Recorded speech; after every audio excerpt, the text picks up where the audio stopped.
She locked the bathroom door. That was the moment I knew something was wrong.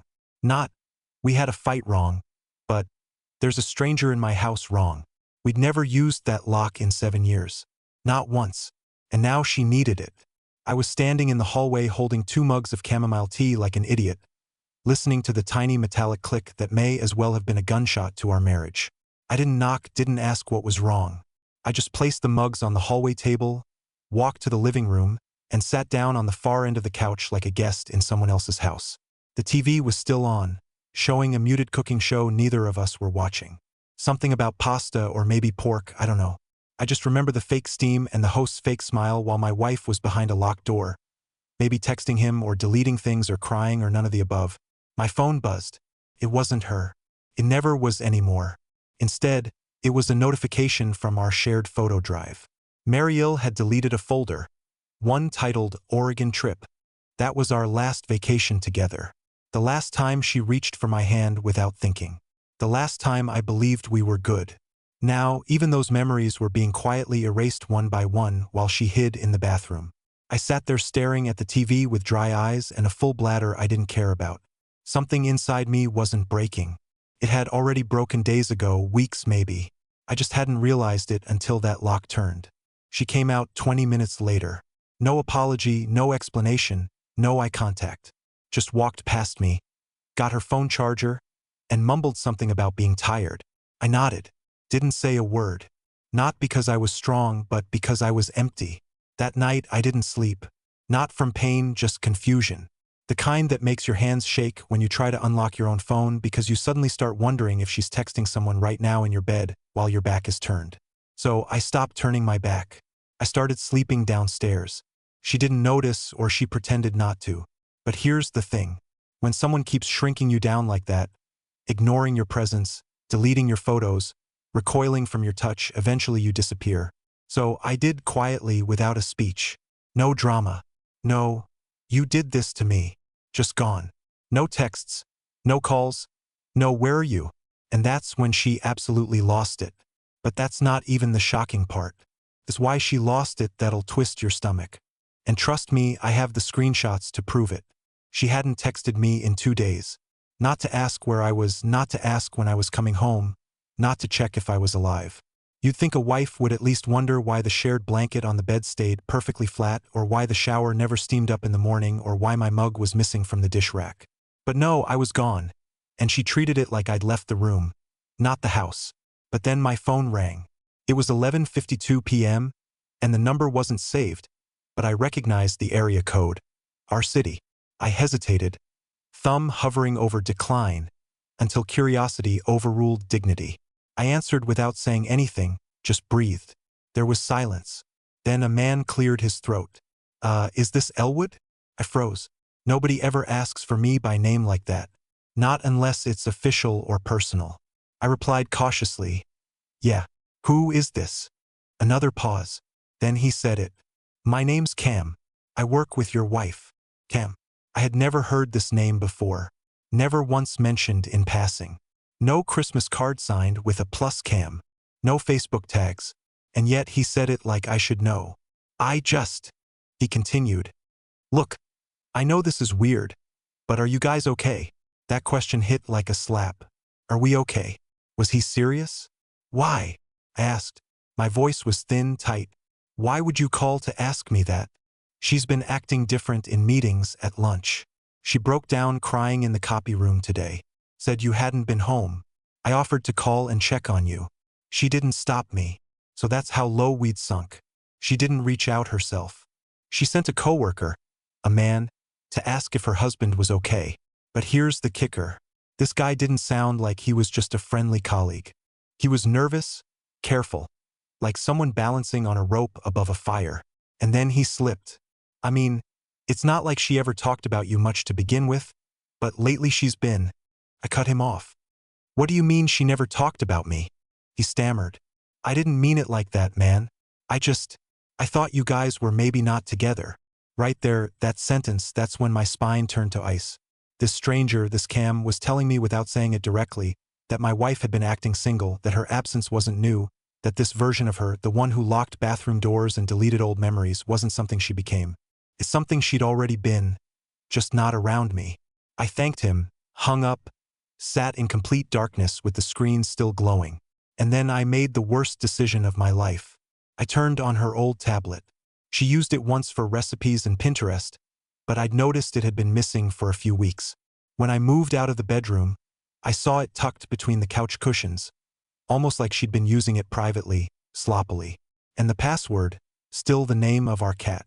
3 taps and I was in. What I found wasn't naked photos, wasn't texting, wasn't anything explicit at all. But it was worse.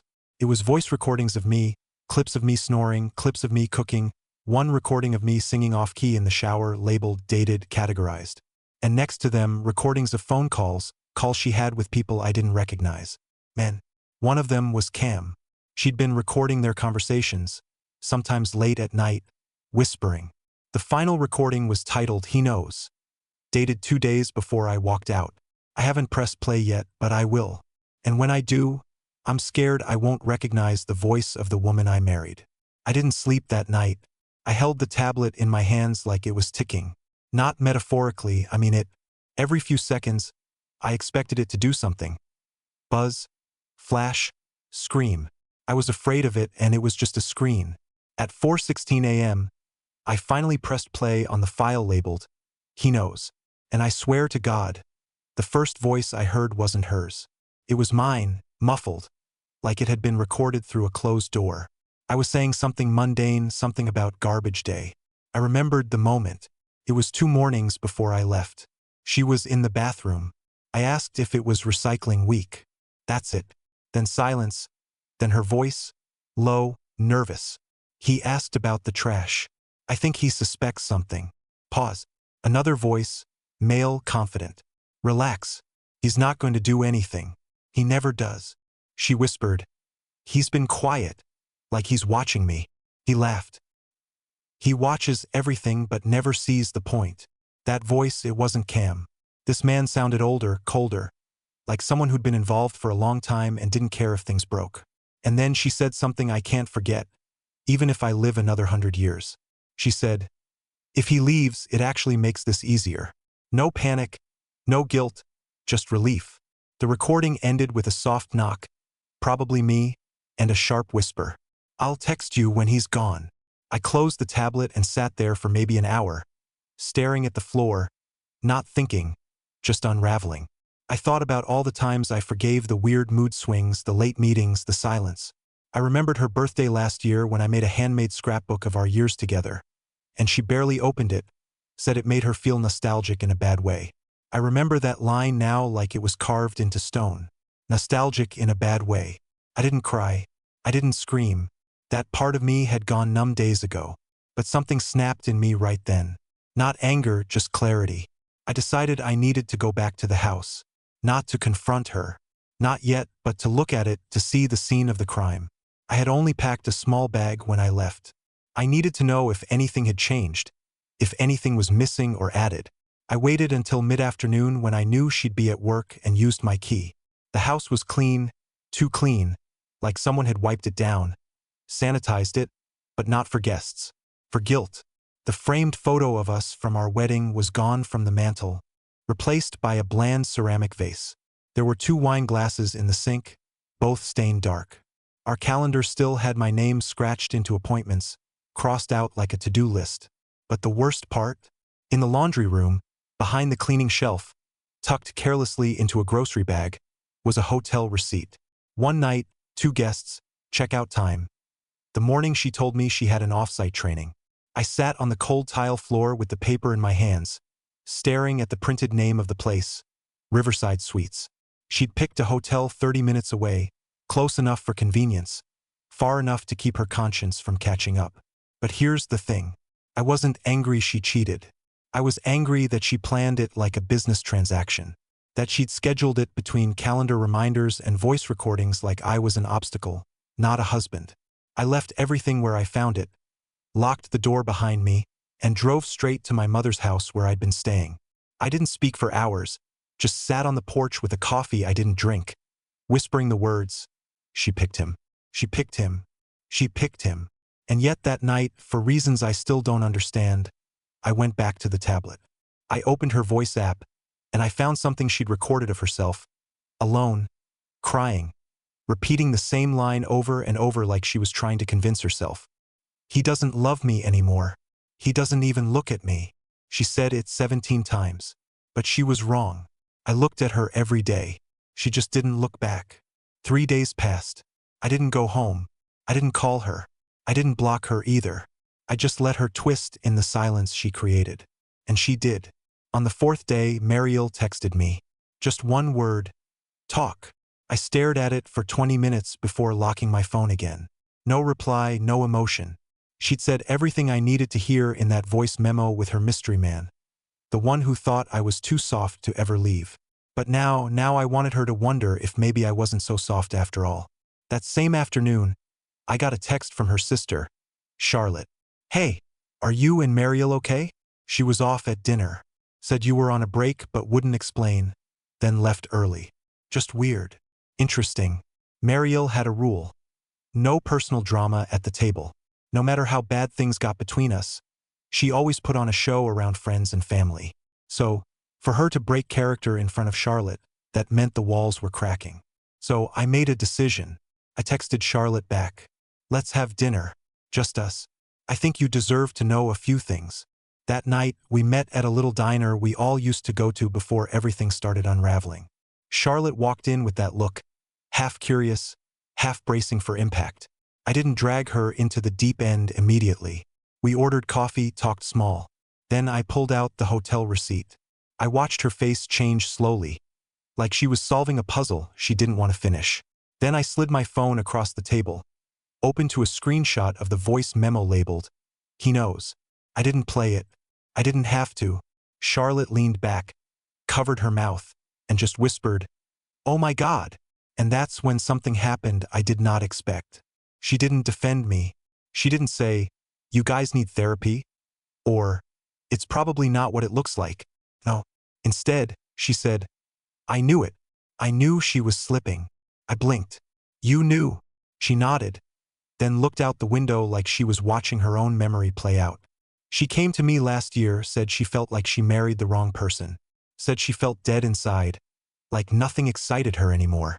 But she never told me she cheated." That hit hard. I sat there trying to process how long this seed had been growing in her. While I was writing her birthday cards and organizing game nights, she was floating somewhere else entirely. Then Charlotte added, "She always said you were too kind to leave her, that you'd endure anything just to avoid being the bad guy." That was the moment I realized I wasn't seen as loyal. I was seen as predictable, exploitable. And the worst part, they were right. Until now. Charlotte asked if I planned to confront her. I said, no, at least not yet, because I wanted her to feel what I'd felt. Uncertainty. I wanted her to wonder if I was coming back, if I'd tell her parents, if I'd expose her, if I'd found out everything. I wanted her to sit in that fear the way I sat in confusion. But fate moved faster than I expected. The next evening, I got a call from a blocked number. I don't usually answer those, but something told me to pick up. A deep voice, calm, unapologetic. "You're Elwood, right?" I stayed quiet. "I'm not calling to fight," he continued. "I just think you deserve to know that I didn't know she was married at first. She told me you were separated. Said it was over and you just hadn't moved out yet." My throat went dry. "Who is this?" He paused, then said, "Alan." So this wasn't Cam. This was the other voice on the recording. The one who laughed when she said I was quiet. The one who knew exactly what she was doing. "She broke it off today," Alan said. "She had to fix things with you. But she didn't do it for you, man. She did it because her sister found out. Charlotte. She'd confronted her. Fast." Alan wasn't angry. He wasn't trying to win her back. He just wanted me to know the truth without sugarcoating it. "Sorry you had to find out like this," he said. "Honestly, you deserve better." And then he hung up. No threats, no accusations, just facts. It was quiet for a few seconds until my phone buzzed again. This time it was a message from Mariel. "We need to talk tonight. Please. I made a mistake. I can't fix it alone." She finally broke. But I wasn't ready to pick up the pieces for her. Not anymore. Not when I had just found out what she'd done to all of us. I didn't respond to her message. I didn't have to. She knew I read it. The three dots popped up, disappeared, came back. She waited and probably rehearsed lines in her head. Apologies, half-lies, maybe even tears. I imagined her pacing, checking the door, thinking I'd arrive like I used to, quiet, unsure, still willing to believe in things that no longer existed. But she underestimated how far I drifted. I didn't go over that night. I waited until the next evening, waited until the porch light was on, and I could see her silhouette through the window, sitting alone in the living room. No TV, no music, just her, a blanket, and silence. I didn't text first. I just unlocked the front door. My key still worked, and I walked in without knocking. She stood up immediately, eyes wide, hands shaking. She opened her mouth like she'd been holding words for hours, but I beat her to it. Don't speak. She froze. I walked past her, calm, slow, like I was walking through a memory. My memory, the one she tried to rewrite without me. I'm only here for one reason, I said. To look you in the eyes when you try to lie, because I need to see if you even can anymore. She started crying immediately. Not the loud kind, the soft, trembling kind, the one that used to get me to wrap my arms around her without question. But this time I just stood there. You had a choice, I said. You could have been honest. You could have told me you were done. You could have let me leave with my dignity. She wiped her face. I didn't know what I wanted. No, you just wanted everything at once. Me for stability, him for excitement. And when it got too real, you started deleting files like memories don't leave stains. She winced. That line hit. Good. Then she whispered, "How much do you know?" I let that question hang in the air like smoke. I could see it burning in her mind. What did I hear? What did I see? Who told me what? I didn't answer her. Instead, I pulled a small manila envelope from my coat and tossed it on the coffee table. She stared at it, terrified. What is that? It's every screenshot, every recording, every deleted photo I recovered. Don't worry, it's not a threat. I'm not going to blackmail you or ruin your life or send it to your boss. That's not who I am, and it's definitely not who I'm becoming. Then I sat down, not beside her, on the far chair, a whole room away, and for the first time in months, I told her the truth. I thought I was broken, that I was boring, that I was some faded version of the man you used to love. But that wasn't the truth. The truth is, I never stopped showing up. You just stopped caring. She sobbed harder, still didn't speak. I made mistakes too, I admitted. I overlooked signs. I let you drift. I waited too long to say what I needed. But I never betrayed you. Finally, she whispered something. I never stopped loving you. I stared at her, and for the first time I felt nothing. No hate, no hope, just release. Then why do you need someone else to feel alive? She didn't answer. She couldn't. And that's when I stood up. I'm not here to fix this. I'm here to return your version of the truth. You can keep it. I'm done carrying it. I walked to the door, paused, and looked back at the house we built. The same walls that held our laughter, our movie nights, our quiet breakfasts. Now it all felt staged. Before I stepped outside, she asked, "Is this it?" I nodded. This is me finally choosing myself. And then I left, but not back to my mom's. Not to a hotel. I went to a place I hadn't been in years. Somewhere that reminded me who I was before I started trying to fix someone else's broken compass. And what I found there wasn't just peace. It was someone I never expected to see again. I drove for almost 2 hours before I realized where I was going. No map, no playlist, no destination typed in. Just instinct, maybe muscle memory, or maybe some part of me needed to find something honest again. Something untouched by her voice, her scent, her fingerprints on the walls of my mind. It was a small coastal town we'd visited years ago. Not for a honeymoon or an anniversary, just a random trip. Off-season, rainy. We stayed in a budget inn with squeaky beds and thin walls. Ate greasy fries by the pier. Laughed like teenagers on a carousel meant for children. It had been ordinary, unpolished, and real. We hadn't taken many photos, just one in front of the lighthouse. Both of us windswept and blinking from the salty breeze. But I didn't go back for the memory. I went for the park bench. It sounds stupid, I know, but there was this little wooden bench overlooking the water, half hidden by a crooked row of trees. And on that bench, carved into the old wood with a pocket knife, were our names, barely visible now. The sea air had weathered the wood. The names faded like secrets whispered too long ago. I sat there alone as the wind picked up. The waves crashed in the distance like they were arguing with the shore. And I finally let myself exhale. Not cry, not scream, just breathe like I hadn't in weeks, until someone spoke behind me. Elwood. I turned around slowly, thinking I must have imagined it. But there she was, not Mariel. Harper. A name I hadn't said out loud in nearly 10 years. A name that still sounded like sunlight through stained glass. She stood there in a red hoodie and jeans, holding a paper coffee cup, blinking at me like she wasn't sure if I was real either. Harper, I asked, half standing. What are you? I live here now, she said, stepping forward.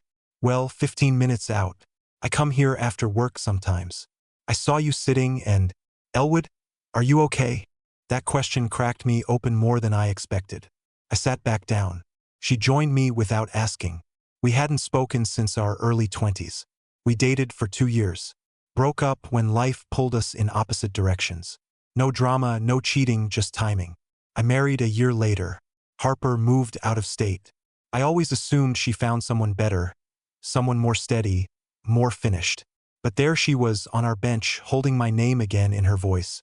Long week, I finally muttered. She nodded like she understood more than she should. We sat in silence for a while. Then she said, You still talk too softly when you're hurt. That line nearly unraveled me. She remembered not just me, but the small versions of me I thought had been erased. I told her everything, not out of weakness, but because it felt like I didn't have to perform around her. I told her about the locked door, the recordings, the man, the message, the moment I chose to disappear. She didn't interrupt, didn't offer hollow sympathy. She just listened fully, like she was listening to a person, not a story. When I was done, she looked out at the ocean and said something I'll never forget. You always tried so hard to be safe for everyone else. But Elwood, maybe it's time you stopped choosing people who only love you when it's easy. That hit like truth written in thunder. She didn't try to seduce me, didn't play rescuer. We were just two people sitting beside a name carved into fading wood, wondering how we got so lost.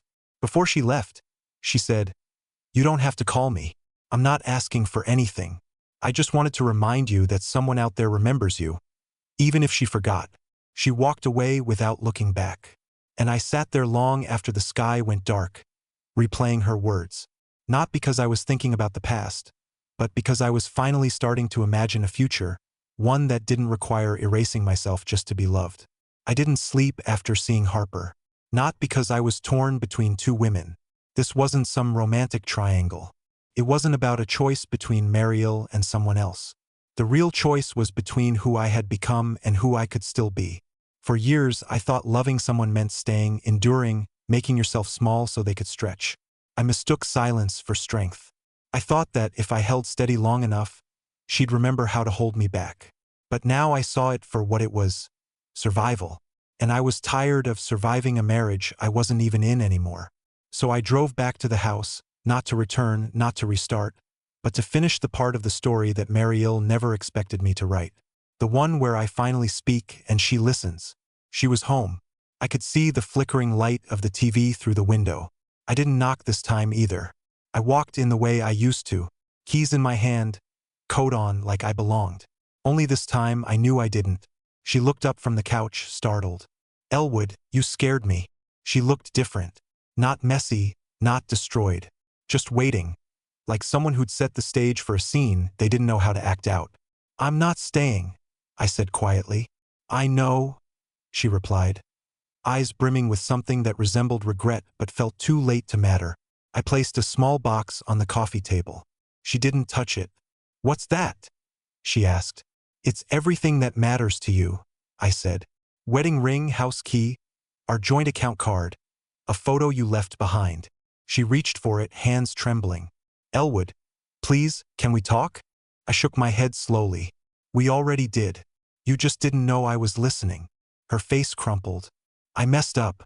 I was stupid and selfish and scared. But I want to fix it. I want us back. I let that sentence hover in the air for a few seconds, then replied gently. You want the version of me that stayed quiet, that forgave before you confessed, that made excuses for your absence. But he's gone. And I'm not asking you to chase him. She stood, walked closer. You don't have to forgive me right away. Just give me time. We can go to therapy. We can. I don't want therapy, I said, softer this time. I want peace. She looked confused. But we can get that together. I smiled sadly. Mariel, the peace I need doesn't live in this house. She started to cry, but I didn't comfort her. Not because I wanted revenge, but because that had always been my role. Her comfort, her stability, her emotional landing pad. I couldn't do that anymore. Not even out of pity. Then I took out a second envelope, one she hadn't noticed in my coat. This is the paperwork. You don't have to sign tonight. Just know it's not a threat. It's a door, one I'm walking through, and you can close it behind me however you need. She didn't say anything, didn't scream, didn't throw anything. Just stood there crying silently in the same room where we once laughed over cheap wine and midnight pancakes. I walked to the door, opened it, and before I left, I turned around one last time. You didn't break me, I said. You just broke the illusion that I had to stay broken to be loved. And then I walked out, down the porch steps, into the night. The wind was cold, but my chest felt lighter. I didn't go back to Harper. Not yet. This journey wasn't about someone else catching me. It was about finally standing on my own. For the first time in years, I wasn't walking away to prove a point. I was walking away because I had one. 2 weeks passed after I walked out of that house. No messages, no calls, no late-night emails from Mariel. I think she knew not to chase me. Not because I was angry, but because I was finally done. And when someone like me, quiet, patient, always the last to leave, actually leaves, it's never temporary. I didn't stay at my mom's. I found a small Airbnb in the hills overlooking the water, a converted guest house with peeling shutters and crooked floorboards. Nothing fancy, but every morning, I opened the window, breathed in the cold, pine-scented air, and didn't have to explain my silence to anyone. I started doing small things I hadn't done in years. I cooked for myself, not to impress anyone, just because I liked the smell of garlic on the stove again. I went on long walks without checking my phone.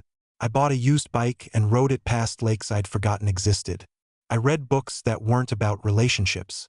I even cried once or twice, but it felt good, like clearing out a room full of dust. Then one morning a letter arrived. Not an email, not a text. An actual handwritten letter in a cream envelope with my name on the front from Mariel. I didn't expect it. Honestly, I almost didn't open it, but something about the weight of it felt different. Inside, there were just 3 things. A note, a photo, and a folded piece of paper. The photo was old, from our Oregon trip, the one from the lighthouse. We were both squinting, half laughing, wind-blown, and flushed. She'd written on the back, "The last time we were truly us." The letter was brief. No begging, no manipulation. Just this: "You were right. I forgot to look at you while you were looking at me. And by the time I turned my head, you were already gone. That's not your fault. I hope you find what I couldn't hold. Not because I deserve it, but because you do." The folded paper was her signed copy of the divorce forms. No notes, no drama, just her signature. It didn't make me feel victorious. It made me feel free. 3 days later, I walked the pier again. Same bench, same sky. This time, the wind wasn't angry. It was sharp, playful, like it had been waiting for me to come back whole. I sat down. And not 10 minutes later, I heard footsteps. Not Mariel Harper. She didn't speak at first, just sat beside me like she belonged there. She held out a second coffee cup without looking at me. "You still take it with honey, right?" she asked. I smiled. "Yeah, still do." We sat like that for a while, drinking, breathing, saying nothing and everything at once. Then finally, I turned to her and asked the question I hadn't dared before. "Why did you walk away back then?" She looked down at the waves. "Because I was scared you were going to become someone else. And I didn't want to fall in love with a version of you I couldn't keep up with." "And now?" I asked. She looked at me again, not past me, at me. "Now you're not trying to be anyone else anymore." I didn't say anything. I just leaned back, closed my eyes, and let the sunlight hit my face. For the first time in years, I wasn't waiting to be chosen. I was the choice, and it felt good to finally choose.